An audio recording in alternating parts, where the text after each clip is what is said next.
Salut à tous et bienvenue sur la chaîne Techno 01net et bienvenue ici au pied de la Tour Eiffel à nouveau en ce jeudi pour la suite des grandes aventures de la chaîne Techno en vacances. François. Et oui, la chaîne Techno en vacances, mais bon, avant d'être en vacances, on avait un petit peu travaillé, C'est vrai.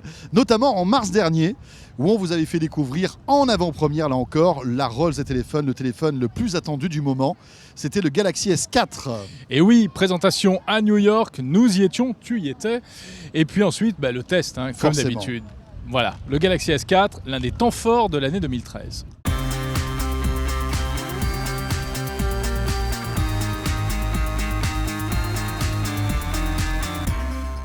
Et oui, Jérôme, regarde où je suis. Je suis au Radio City Hall, un lieu mythique, bien évidemment, aux couleurs de Samsung. Samsung qui met le paquet ce soir pour ce Galaxy S4, enfin ce soir pour nous, mais pour vous demain matin. Voilà, le Galaxy S4 a été annoncé. Alors, on va rentrer tout de suite dans les spécificités techniques parce que je sais que vous attendez ça.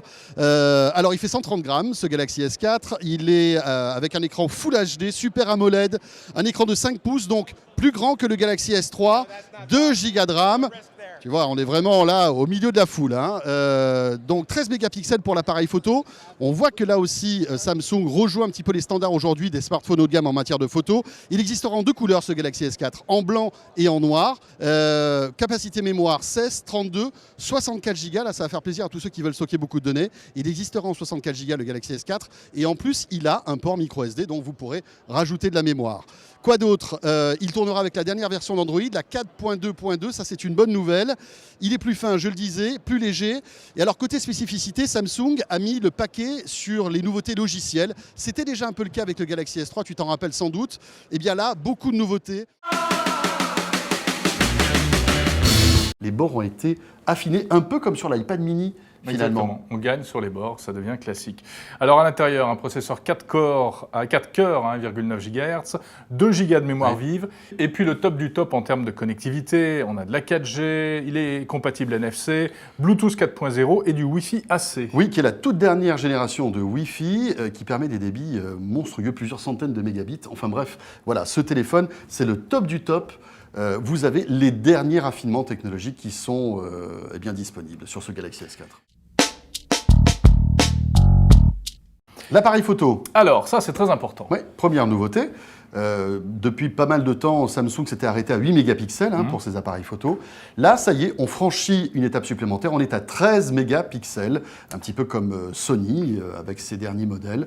Alors, on n'a pas véritablement eu le temps, Jérôme, de tester à fond cet appareil photo, puisque on voulait vous proposer ce test le plus rapidement possible. Cela dit, on a fait quelques essais, et même en basse luminosité, cet appareil a l'air de tenir la route. Il fait de très belles photos. Il fait de très belles photos. Il faut dire qu'on sent que tout a été vraiment boosté pour qu'il y ait vraiment un effet waouh au niveau de l'image. Oui. Alors, il y a énormément de fonctions. Ils ont beaucoup soigné la partie prise de photo, traitement de la photo. Il y a beaucoup d'effets, des filtres, etc. Des fonctionnalités assez sympa. La plus spectaculaire, celle dont on parle beaucoup depuis le début, c'est le dual caméra, c'est-à-dire que vous pouvez utiliser simultanément la caméra externe et la regardez, caméra faciale. Ce que ça donne, bon, voilà. C'est bien, c'est-à-dire que ça permet de vous prendre en photo vous-même et de vous ajouter en vignette, en plus de la photo du paysage. Ça fait un peu carte postale, etc. Vous pouvez faire une photo avec ça et faire des vidéos aussi. Ça fonctionne pour les deux. Bon, c'est sympa, ça c'est une vraie bonne idée.